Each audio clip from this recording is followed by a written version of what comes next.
आज तमाम संसार का सरकार कानून बनाकर लोगों को शांति देना चाहती है। जागृत, स्वप्न, सुषुप्ति तीनों को पार कर जाओ, यह भेद किसी भेदी गुरु से जानो। वह ऐसा भेद हो जिस भेद के कारण से ये तीनों अवस्थाएं छूट जाए। अंदर में खोज करने के लिए कहाँ से चलोगे? जो जहाँ बैठा रहता है वहीं से चलता है। बाहर शरीर में कहीं नहीं हो, तुम अपने अंदर हो। अंदर में देखने के लिए आंखें बंद करो। आंखें बंद करने से अंधकार मालूम होगा। संतों ने कहा है, इसके पार होने का रास्ता है, भेद है, भेद पकड़ो और पार हो जाओ। वह भेद क्या है? वह भेद है कि पहले देख लो फिर सुनो। क्या देखे? पहले अंधकार दिखता है, पीछे प्रकाश देखने में आता है।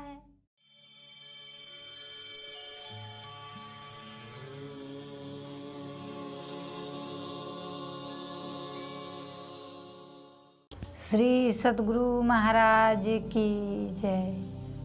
प्यारे लोगों, समस्त संसार के लोग सुख शांति चाहते हैं। यह स्वाभाविक बात है। सुख नहीं ठहरता है, दुख हो जाता है। दुख नहीं ठहरता, सुख हो जाता है। यह अदल बदल होता रहता है। शांति हो जाए तो अशांति नहीं रहेगी।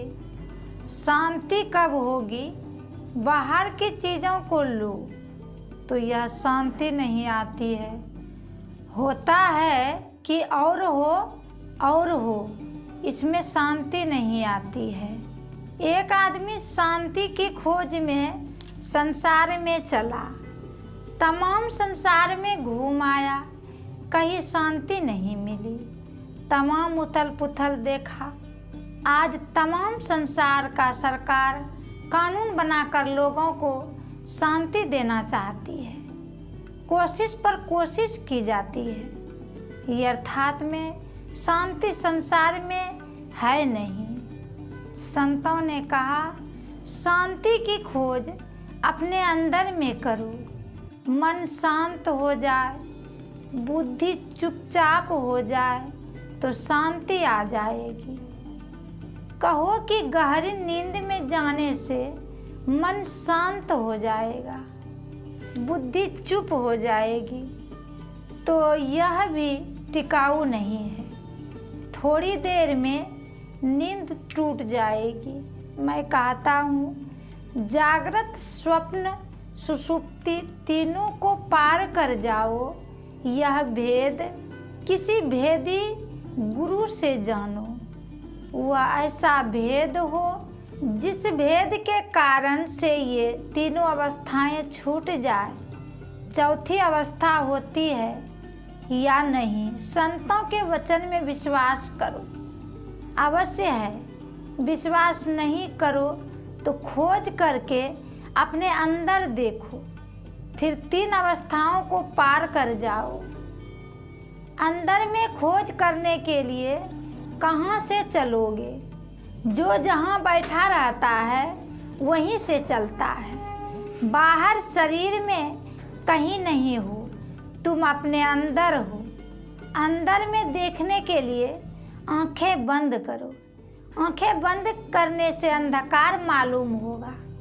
संतों ने कहा है, इसके पार होने का रास्ता है, भेद है, भेद पकड़ो और पार हो जाओ। वह भेद क्या है? वह भेद है कि पहले देख लो फिर सुनो। क्या देखे? पहले अंधकार दिखता है, पीछे प्रकाश देखने में आता है। ऐसा भेद हो कि अंदर में प्रकाश हो, बाहर के प्रकाश से वहाँ काम नहीं जाए चलेगा। आपके अंदर प्रकाश क्या चीज़ है? देखने की शक्ति जब दृष्टि है, उस दृष्टि का साध न करो। जैसे व्यायाम होता है, शरीर में शक्ति बढ़ाने के लिए खेल होता है, उसी तरह दृष्टि को जोड़ो।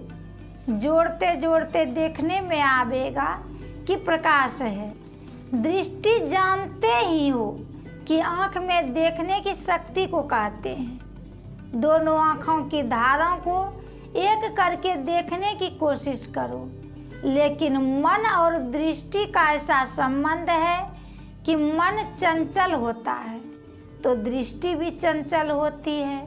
दृष्टि स्थिर हो जाए तो मन भी स्थिर हो जाएगा। यह दिन रात करते रहो, सो नहीं, समय बांट बांट कर करो। किसी भेदी गुरु से भेद जानकर करते रहो। फलाने समय में करेंगे, करते रहो। होते होते दृष्टि मिलकर एक हो जाएगी। दृष्टि की धार बाहर की रेखा से पतली होती है। दृष्टि धार एक होगी, एक स्थान पर टिकेगी तो दो रेखाओं के मिलन पर जो एक बिंदु होता है वह आप से आप उदय हो जाएगा। समझ लो बिंदु में स्थान होता है, लेकिन कितना लंबा, कितना चौड़ा, सो नहीं। दोनों दृष्टिधारों के मिलन पर बिंदु मालूम होता है। यहाँ पर जागना, सपनाना, गहरी नींद नहीं रहेगी। इनको वे ही जान सकते हैं जो साधन करते हैं। जो साधन नहीं करते हैं वे नहीं जानते। इन तीन अवस्थाओं जागृत, स्वप्न, सुषुप्ति से परे चौथी तुरीय अवस्था है। वहाँ प्रकाश है, शब्द भी होता है। उस बिंदु को ज्योति बिंदु कहते हैं। उपनिषद में कहा गया है, वैभव का बिंदु सार्वभौमिक आत्मा के हृदय में स्थित सर्वोत्तम ध्यान है। अर्थात तेजोमय बिंदु का ध्यान ही परम ध्यान है। यही परम ध्यान होगा। यहाँ चौथी अवस्था होगी। यह अवस्था छूट जाए तो फिर करो। उसको पाने के लिए वहाँ बहुत से शब्द मालूम होंगे। जैसे सब नदियाँ मिलकर समुद्र में जाए, वैसे ही शब्द सिंधु में चले जाओ। संत तुलसी साहब ने कहा, शब्द सिंधु में जाए सिरानी, अगम द्वार खिड़की नियरानी। यहाँ बुद्धि नहीं रहती, तब अपने को और ईश्वर को जानोगे। तब जानत तुम ही हो जाई। तुम और ईश्वर एक ही हो जाओगे। यही शांति आएगी। साधना करो। गुरु की कृपा है कि वे साधन बतलाए हैं। जो प्राप्तव्य पदार्थ है वह है ईश्वर। अपनी पहचान हो जाने पर ईश्वर में मिलकर एक हो जाता है। इसी को गुरु नानक ने कहा, जल तरंग जीव जल ही समाइया। तुमने ज्योति को ज्योति से मिला दिया। और संत कबीर साहब ने कहा, ज्यों जल में जल पैठ न निकसै, यों दूरी मिला जुलाहा। यह गति हो जाएगी। हम लोगों का प्रचार इसी वास्ते है। जो गुरु बताए हैं इसका प्रचार करें, इसी में शांति आएगी।